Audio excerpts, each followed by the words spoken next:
students, welcome to Study with Basic channel.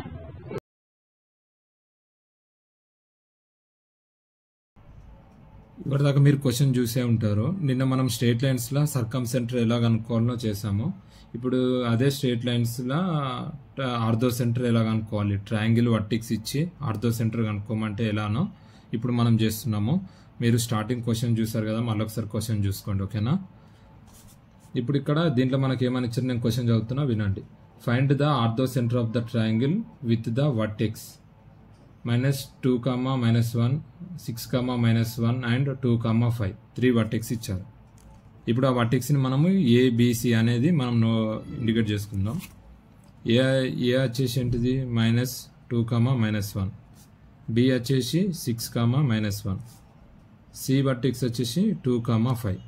ఇప్పుడు మనకి ఇచ్చిన పాయింట్స్ కన్నా ముందు మనం ఫస్ట్ ఏం చేయాలంటే డయాగ్రామ్ డ్రా చేసుకోవాలి. ఇది ట్రయాంగిల్, దీంట్లో మనకు vertex A B C vertex ఇచ్చారు. ఇప్పుడు దీంట్లో మనకి ఏమన్నా ఆర్థో సెంటర్ కనుక్కోమన్నారు. ఆర్థో సెంటర్ నుంచి అంటే ఇప్పుడు మనకు ఏవైనా ఆల్టిట్యూడ్స్ రెండు అంటే సైడ్స్ ఆల్టిట్యూడ్స్ ఏవైనా మీట్ అయ్యేదాన్ని మనము మీట్ అయ్యే కాడ దాన్ని ఆర్థో సెంటర్ అంటాము. అక్యూస్ యాంగిల్కి వచ్చేసి మనకు లోపట ఉంటుంది, అబ్ట్యూస్ యాంగిల్కి వచ్చేసి ట్రయాంగిల్ బయట ఉంటుంది, రైట్ యాంగిల్ ట్రయాంగిల్కి వచ్చేసి ఏదైనా వర్టెక్స్ దగ్గర ఆర్థో సెంటర్ అని ఉంటుంది. ఇప్పుడు ఇక్కడ మనము ఏ నుంచి పర్పెండిక్యులర్గా బీసీకి ఒక లైన్ డ్రా చేసుకుందాం, బి నుంచి ఏసీకి ఒక పర్పెండిక్యులర్గా ఒక లైన్ డ్రా చేసుకుందాం. ఇప్పుడు ఇది మనము కొనుక్కుందాం, ఎందుకంటే మనం పర్టికులర్గా యాంగిల్స్ మెజర్ చేయలేం, వాళ్ళు ఓన్లీ వర్టెక్స్ ఇచ్చారు. వర్టెక్స్ నుంచి ఎలా కనుక్కోవాలని ఇప్పుడు నేను చెప్తాను. ఇప్పుడు మనకి ఇచ్చారు ఈ 3 పాయింట్స్ ట్రయాంగిల్ వర్టెక్స్. ఇప్పుడు మనకి ఇక్కడ వచ్చేసి స్లోప్ ఆఫ్ బీసీ, ఓకేనా, ఏ ఇప్పుడు స్లోప్ ఆఫ్ బీసీ కనుక్కుందాం మనం. స్లోప్ ఆఫ్ బీసీ అని అంటే ఏంటిది, ఒక లైన్కి రెండు పాయింట్స్ ఇచ్చి దాని స్లోప్ కనుక్కోవాలంటే దాని స్లోప్ ఫార్ములా ఏంటిది, y2 - y1 x2 - x1. Formula వచ్చేసి మనకు y2 - y1 x2 - x1, slope of 2 points, ఓకేనా, మనకు తెలిసింది ఇది, ఓకేనా, ఇది ఫార్ములా. ఇప్పుడు మనం ఇక్కడ స్లోప్ ఆఫ్ బీసీ కనుక్కుంటున్నాం. స్లోప్ ఆఫ్ బీసీ లైన్ ఏంటిది, y2 - y1 x2 - x1. BC కనుక్కుంటున్నాం కాబట్టి ఇది బీసీ దాన్ని x1 y1, ఏసీ దాన్ని x2 y2 అని మనం అనుకుందాం. ఇప్పుడు దీన్ని ఎలా కనుక్కుంటాం మనము పాయింట్స్ని, ఇప్పుడు బీసీ 1 2 కాబట్టి మనం y2 - y1 అనుకుందాము. ఇక్కడ y2 - y1 మనకి ఏంటిది అని అన్నట్టు బీసీది కనుక్కుంటున్నాం కదా, మనము బీసీది కనుక్కుంటున్నాం కాబట్టి ఇది y2 ఇది y1 అంటే 5 మైనస్ ఉంది, +1 x2 ఎంత ఉంది 2, x1 ఎంత -6. ఇప్పుడు ఇదేంటిది 6 -4. ఇది ఏ టేబుల్లో కట్ అవుతుంది, 2 3 6 2 2 ఆన్సర్ వచ్చింది -3/2 వచ్చింది. మనకి ఎప్పుడు కానీ ఏమన్నా కట్టింగ్స్ పోవాలనుకుంటే మనం దాన్ని సింప్లిఫై చేసుకోవడానికి చూసుకోవాలి, ఎందుకంటే అలానే ఉంటే తర్వాత నెక్స్ట్ స్టెప్స్లో మనకు కొంచెము కాంప్లికేట్ అవుతుంది అన్నట్టు, ప్లస్ చేయాలన్నా మైనస్ చేయాలన్నా. ఇప్పుడు ఇది ఏంటిది, slope of BC. Slope of BC అంటే ఏంటిది -3/2. ఇప్పుడు బీసీ మనం కనుక్కున్నాము, బీసీది స్లోప్ కనుక్కున్నాం. ఇప్పుడు బీసీ అనేది ఏ అనేది పర్పెండిక్యులర్ టు బీసీ. ఇప్పుడు ఈ పర్పెండిక్యులర్ పాయింట్ని మనం దేంతో ఇండికేట్ చేద్దాం, డీతో ఇండికేట్ చేద్దాం. బి పర్పెండిక్యులర్ దాన్ని ఈతో ఇండికేట్ చేద్దాం. ఇప్పుడు ఏడీ ఈస్ పర్పెండిక్యులర్ టు బీసీ కాబట్టి ఇప్పుడు స్లోప్ ఆఫ్ ఏడీ ఏమవుతుంది, slope of AD equal to -1 slope of BC, ఓకేనా, ఎందుకంటే ఏడీ పర్పెండిక్యులర్ టు బీసీ, ఓకేనా. ఇక్కడ మనకి ఏమైనా వచ్చింది, ఇప్పుడు -1 స్లోప్ ఆఫ్ బీసీ ఎంత -3/2, మైనస్ క్యాన్సల్, ఈ 2 అనేది పైకి వెళ్తే 2/3. స్లోప్ ఆఫ్ ఏడీ ఏమొచ్చింది మనకు 2/3 వచ్చింది. ఇప్పుడు స్లోప్ ఆఫ్ ఏడీ తెలుసు, బీసీ మనకు తెలుసు. ఇప్పుడు మనకేంటి కావాలి, మనము ఏడీ బిఈ ఈక్వేషన్స్ కనుక్కుంటే ఆ ఈక్వేషన్స్తో మనం పాయింట్ కనుక్కోవచ్చు. కాబట్టి ఇప్పుడు ఏడీది మనము ఈక్వేషన్ కనుక్కోవాలి. ఏడీది మనం ఈక్వేషన్ కనుక్కోవాలంటే ఏంటిది, మనకు ఒక పాయింట్ వర్టెక్స్ తెలుసు, స్లోప్ తెలుసు. ఒక వర్టెక్స్ ఇచ్చి ఒక స్లోప్ ఇచ్చి మనం ఈక్వేషన్ కనుక్కోవాలంటే దాని ఫార్ములా వచ్చేసి ఏంటిదంటే y - y1 equal to slope m × x - x1. ఇక్కడ స్లోప్ ఎంఈ ఇండికేట్ ఏంటిది స్లోప్. ఓకేనా, ఇది గుర్తుంచుకోండి, ఇది ఒకటి ఫార్ములా. ఇప్పుడు మనకు వర్టెక్స్ తెలుసు. ఏ వర్టెక్స్ ఎంత? A equal to -2, -1. Slope M equal to ఎంత? 2/3. ఇప్పుడు దీన్ని మనం ఆ ఫార్ములాలో సబ్స్టిట్యూట్ చేస్తే ఏమైతే y మైనస్ దీన్ని x1 y1 అనుకున్నాం. y మైనస్ y1 ఎంత? -1 -1 మైనస్ +1 ఈక్వల్ టు m ఎంత వచ్చింది? 2/3 స్లోప్.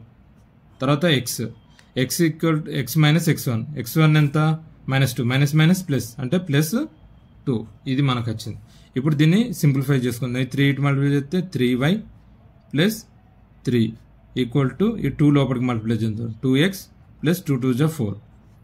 దీన్ని ఇటు పంపించుకోవాలన్నా లేకపోతే ఇదన్నీ ఇటు పంపించుకోవచ్చు. ఇవన్నీ మనం ఇటు పంపించుకుందాం. ఇప్పుడు 2x - 3y 4 - 3 ఈక్వల్ టు 0.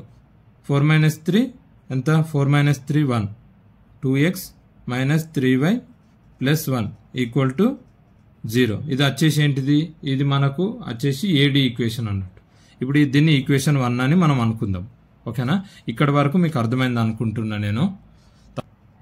ఇప్పుడు మనము అక్కడ ఏడి ఈక్వేషన్ కనుక్కున్నాం. ఇవరిదాకా మనం డయాగ్రామ్లో చూసినప్పుడు ఇవరిదాకా బీసీ కనుక్కున్నాం. ఇప్పుడు ఏసీ స్లోప్ ఆఫ్ ఏసీ.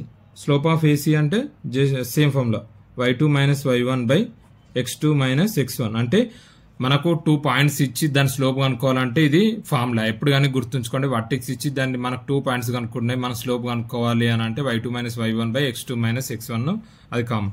ఇప్పుడు మనకు ఏ పాయింట్స్ అక్కడ ఉన్నాయి. ఏ పాయింట్స్ వచ్చేసి ఇక్కడ నేను మళ్ళీ ఒకసారి రాస్తున్నా. ఏ పాయింట్స్ వచ్చేసి -2, -1. సి పాయింట్స్ వచ్చేసి 2, 5. ఇప్పుడు ఇది x1 y1 x2 y2 అనుకున్నాం. ఇప్పుడు y2 - y1 అని అంటే మనకు తెలిసింది ఏంటిది? 5 minus plus 5/5 + 1/x2 2 - x1 minus అంటే మైనస్ ప్లస్ ఏమవుతుంది? +2 ఈక్వల్ టు 6/4 అవుతుంది. 2 3 2 2 ఏమవుతుంది? 3/2 వచ్చింది మనకు. ఓకేనా, ఇప్పుడు ఇది ఇక్కడ 3/2 వచ్చింది. ఇప్పుడు మనము ఏసీది కనుక్కున్నాము. కాబట్టి ఇవరిదాకా డయాగ్రామ్లో మనము బిఈది కూడా కనుక్కున్నాము. B E is perpendicular to A C. కాబట్టి బిఈ స్లోప్ ఏమవుతుంది? బిఈ పర్పెండిక్యులర్ ఉంది కాబట్టి బిఈ స్లోప్ ఏమవుతుంది? Equal to -1 slope of A C అవుతుంది. స్లోప్ ఆఫ్ ఏసీ మనకి ఏమని వచ్చింది? -1 స్లోప్ ఆఫ్ ఏసీ ఏమని వచ్చింది? మనకు 3/2 వచ్చింది. 3/2 వచ్చింది మనకు. 3/2 వచ్చింది కాబట్టి ఇప్పుడు ఇక్కడ దీన్ని 3/2 అని రాసుకున్నాం. ఈ 2 అనేది పైకి పోతే ఏమైతే -2/3 అనేది మనకు వచ్చింది అన్నట్టు. ఇప్పుడు ఇదేంటిది? బిఈ స్లోప్ అన్నట్టు. ఓకేనా, ఇక్కడ అర్థమైంది అనుకుంటున్నాను. ఇప్పుడు మనకు ఈక్వేషన్ కనుక్కోవాలి. ఏది? BE equation. బిఈ ఈక్వేషన్ కనుక్కోవాలని అంటే బిఈ ఈక్వేషన్ అంటే మనకు బి అనే వర్టెక్స్ పాయింట్ తెలుసు, ఒకటి స్లోప్ తెలుసు. దాని ఫార్ములా ఏంటిది? దాని ఫార్ములా ఎవరిదాకా నేను చెప్పినట్టు y - y1 equal to m × x - x1 అన్నట్టు. ఇప్పుడు ఇక్కడ y - y1 అంటే మనకు బి వర్టెక్స్ తెలుసు కదా మనకు. బి వర్టెక్స్ పాయింట్స్ ఏంటి మనకు? బి దాని ఎంత? 6, -1. ఇది x1, ఇది y1 అన్నట్టు. y - y1 -+1 equal to m. m ఎంత మనకు? -2/3. తర్వాత x - x1 ఎంత? 6 -6. ఇప్పుడు 3 అనేది ఇటు మల్టిప్లై అవుతుంది. 3y + 3 ఈక్వల్ టు -2 అనేది లోపలికి మల్టిప్లై అవుతుంది. -2x +6 2 12 అవుతుంది. ఇప్పుడు దీన్ని ఇటు సైడ్ తీసుకొచ్చుకుందాం. మనము ఈక్వల్కి ఇటు సైడ్ తెచ్చుకున్న అటు సైడ్ తెచ్చుకున్న +- అవుతుంది. ఎట్లా చేసుకున్న ప్రాబ్లం ఏం లేదు. ఇవరిదాకా దాంట్లో నేను అటు సైడ్ తీసుకున్నా రైట్ సైడ్. ఇప్పుడు లెఫ్ట్ సైడ్ తీసుకుంటున్నా ఎందుకంటే ఎక్స్కి మైనస్ ఉంది కాబట్టి. 2x - 12 + 3y + 3 equal to 0. 2x + 3y - 12 + 3 -9 equal to 0. ఇది ఈక్వేషన్ వచ్చేసి 2. ఇప్పుడు ఈక్వేషన్ 1 ఈక్వేషన్ 2 తెలిసింది. ఇప్పుడు మనము రెండు ఈక్వేషన్స్ని ఇప్పుడు ఈక్వేషన్ సాల్వ్ చేస్తే మనకి ఏమొస్తుంది? పాయింట్ ఆర్థో సెంటర్ వస్తుంది. Solving equation 1 and 2. Equation 1 and 2. Equation 1 and 2 ఎలా సాల్వ్ చేయాలో ఆల్రెడీ నిన్నటి ప్రాబ్లంలో మనం చూసుకున్నాము. ఇప్పుడు ఈక్వేషన్ 1కు మనకు వచ్చిన పాయింట్ ఏంటిది?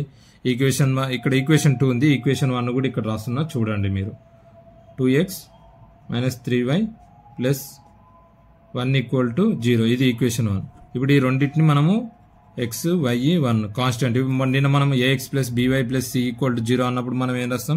bca b. అది సేమ్ అదే ఫార్ములా, అదే ప్యాటర్న్ ఫాలో అవ్వాలి. ఇప్పుడు ఏంటిది? -3 1 2 -3. తర్వాత equation 2 3 -9 2 3 cross multiplication. x by 3 9s are 27.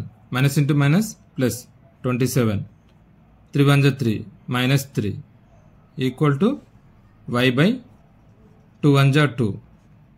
9 2s are 18. 18 minus 18 ఉంది. Minus into minus plus 18 ఇక్కడ equal to 1 by 3 2s are 6. 6 3 2s are 6. 6 ఏముంది? -6. Minus into minus plus 6. ఓకేనా? ఇప్పుడు ఇది వీడికి అయిందన్న. ఇప్పుడు ఇది మనము సాల్వ్ చేసుకుంటాం అన్నట్టు. x by 27 - 3 24 equal to y by 2 + 18 20 equal to 1 by 6 + 6 12.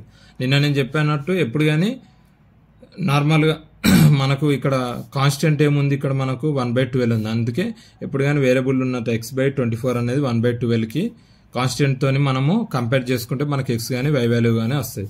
ఇప్పుడు ఇక్కడ x by 24 equal to 1/12. ఈ 24 ఇటు పోతుంది. ఏమవుతుంది? x equal to 24/12. 12 1s are 12 2s are 24. ఒక్కొక్కసారి డైరెక్ట్ గా కట్ చేయడం కూడా రాకపోతే కూడా స్మాల్ టేబుల్స్ తో కట్ చేసుకుంటే ఈజీగా ఉంటుంది. x ఈక్వల్ టు ఏమొచ్చింది? 2. ఇప్పుడు y by 20 ఈక్వల్ టు 1/12. ఈ 20 ఇటు సైడ్ పైకి వెళ్ళుద్ది. ఏమవుతుంది? y equal to 20/12. 2 6s are 2 10s are 2 3s are 2 5s are ఏమొచ్చింది? 5/3 వచ్చింది. ఇప్పుడు మనకు x వాల్యూ y వాల్యూస్ ఏమొచ్చినాయి? x, y వాల్యూ ఏమొచ్చినాయి? 2, 5/3. అంటే మనకు ఆర్థో సెంటర్ అనేది 2, 5/3 కాడ మీట్ అవుతుంది. అట్లానే అన్ని ట్రయాంగిల్స్ కి ఒకటే వస్తుంది. అన్ని ట్రయాంగిల్స్ కి పర్పెండిక్యులర్ వర్టెక్స్ నుంచి పర్పెండిక్యులర్ డ్రా చేసుకొని చేయాలని కాదు. డిఫరెంట్ పాయింట్స్ కి డిఫరెంట్ గా వస్తుంది. అక్కడ మెన్షన్ చేస్తారు క్వశ్చన్ లో, ఇది అక్యూస్ యాంగిలా, అబ్ట్యూస్ యాంగిలా, లేకపోతే రైట్ యాంగిలా, ట్రయాంగిల్ అని. దాన్ని బట్టి డిఫరెంట్ దానికి మనం చేసుకోవాలి. కాకపోతే మెయిన్ గా ఇవరకు ప్రీవియస్ ఎగ్జామ్స్ కి రిపీట్ అయింది ఇదే. కాబట్టి మీరు ఏది ఇచ్చినా కూడా ఇదే స్టెప్స్ ఫాలో అవుతే మీకు ఈజీగా ఉంటుంది. దాంట్లో వేరే డౌట్ ఏం లేదు. మీకు ఏమైనా డౌట్ లేకపోతే పర్టికులర్గా ఈ ప్రాబ్లం సాల్వ్ చేయరని మీరు ఏమన్నా కోరుకుంటే అది మీరు కామెంట్లో మెన్షన్ చేస్తే నేను అదే ప్రాబ్లం చేసి నేను మీకు పెడతాను. అందరికీ థ్యాంక్ యూ. బాయ్.